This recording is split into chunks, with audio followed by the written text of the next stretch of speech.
क्या आपने कभी सोचा है कि एक शांत शहर की रात अचानक डरावनी कैसे बन सकती है? जयपुर की इस रात में एक फोटोग्राफर की यात्रा एक भयावह अनुभव में बदल जाती है।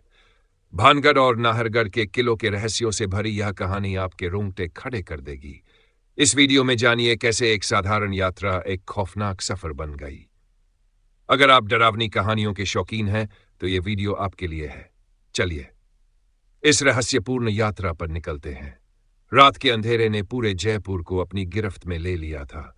सड़कों पर सन्नाटा था, जैसे शहर खुद किसी डरावने रहस्य को छिपा रहा हो। दिल्ली जयपुर हाईवे पर रवि अपनी पुरानी मारुति कार में अकेला चला जा रहा था। उसकी हेडलाइट्स की कमजोर रोशनी सड़क पर बस इतना उजाला कर पा रही थी कि वह सामने से आते खतरे को पहचान सके। रवि एक अनुभवी फोटोग्राफर था, जिसने देश भर की रहस्यमयी जगहों की तस्वीरें खींची थीं। इस बार उसकी मंजिल थी भानगढ़ किला, लेकिन उसे नहीं पता था कि इस बार वह सिर्फ तस्वीरें लेकर नहीं लौटेगा, बल्कि शायद लौटेगा ही नहीं। रवि के मन में उत्साह और भय दोनों थे। जैसे ही वह जयपुर से 8 किलोमीटर पहले एक सुनसान ढाबे के पास पहुंचा, उसकी कार की रफ्तार धीमी हो गई। बाहर की हवा अचानक ठंडी हो गई थी और सड़कों पर धुंध फैलने लगी थी। ढाबा सुनसान था, सिर्फ एक टूटी हुई बेंच और बुझा हुआ चूल्हा था। उसने खिड़की नीचे की और तभी एक तेज झंकार सुनाई दी, पायल की। रवि ने देखा, सड़क के बीचों बीच एक औरत खड़ी थी, लाल साड़ी में लिपटी, भारी सोने के गहनों से सजी। उसकी पीठ रवि की ओर थी। उसकी लंबी चोटी हवा में लहरा रही थी। रवि ने हॉर्न बजाया, लेकिन औरत गायब हो गई।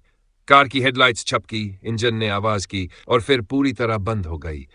चारों ओर गहरा सन्नाटा छा गया।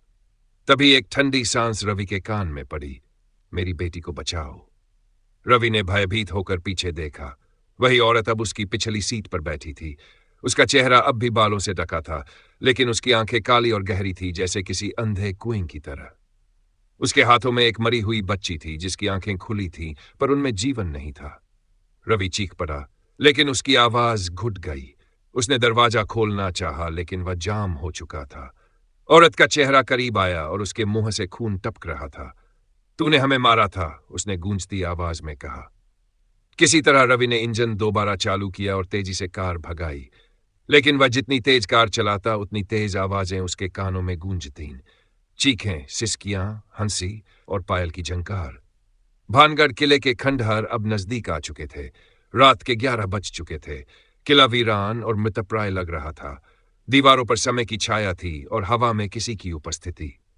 रवि ने कैमरा निकाला, लेकिन उसकी टॉर्च की रोशनी में एक साया उभरा, काले लबादे में लिपटा एक अजीब प्राणी, जो किले के द्वार पर खड़ा था। कौन है वहां? रवि ने डरते हुए पूछा। साये ने उत्तर नहीं दिया, बस हंसा। उसकी हंसी किसी कब्र से आती प्रतीत होती थी। फिर वह तेजी से रवि की ओर बढ़ा। उसकी आंखों की जगह काले गड्ढे थे, जिनसे काला खून बह रहा था। यहां से भाग जाओ, वह गुर्राया, वरना रत्नावती की तरह तुम भी मिटा दिए जाओगे। रवि ने पीछे मुड़कर भागने की कोशिश की, लेकिन उसकी नजर दीवारों पर गई। हर दीवार पर खून से लिखा था, मैं अभी जिंदा हूं। वह जैसे तैसे किले से बाहर निकला और भागते हुए कार की ओर पहुंचा। रास्ते में उसे नाहरगढ़ किले की ओर जाने वाली सड़क दिखी। उसे लगा कि शायद वहां मदद मिल जाए। नाहरगढ़ पहुंचते ही हवा में एक अजीब सन्नाटा था। किले की दीवारें ठंडी थीं, जैसे हाल ही में किसी ने उन्हें छुआ हो। कदमों की आहट गूंज रही थी, लेकिन रवि अकेला था।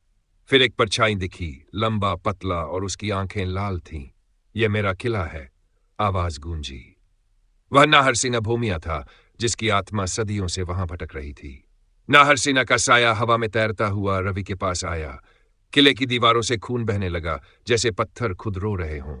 रवि ने भागने की कोशिश की, लेकिन हर दरवाजा अपने आप बंद होता जा रहा था। तभी छत से वही लाल साड़ी वाली औरत दिखाई दी। इस बार उसकी बेटी हवा में लटकी थी। मुझे मेरी बेटी वापस दो, वह चीखी। उसकी चीख इतनी तेज थी कि किले की दीवारें कांपने लगीं। रवि की सांसें थमने लगीं। उसके शरीर से जान जैसे निकलती जा रही थी, लेकिन किसी तरह उसने खुद को संभाला और किले के मुख्य द्वार को तोड़कर बाहर भागा। वह कार तक पहुंचा और जयपुर की ओर भागा, लेकिन उसका पीछा अब भी हो रहा था। जब वह होटल पहुंचा तो लगा जे सब ठीक है, लेकिन जैसे ही वह बिस्तर पर लेटा, फिर से पायल की आवाज आई। उसने आंखें खोली। वही औरत बिस्तर के पास खड़ी थी। उसकी आंखें अब और भी डरावनी थीं। अब तू मेरे साथ चलेगा, उसने फुसफुसाया। रवि की चीख गूंजी, लेकिन सुबह होटल स्टाफ जब दरवाजा तोड़कर अंदर पहुंचा तो कमरा खाली था। सिर्फ उसका कैमरा वहां पड़ा था। कैमरे में आखिरी तस्वीर थी, लाल साड़ी वाली औरत जो रवि को खींच रही थी और उसके पीछे भानगढ़ और नाहरगढ़ के साये मुस्कुरा रहे थे।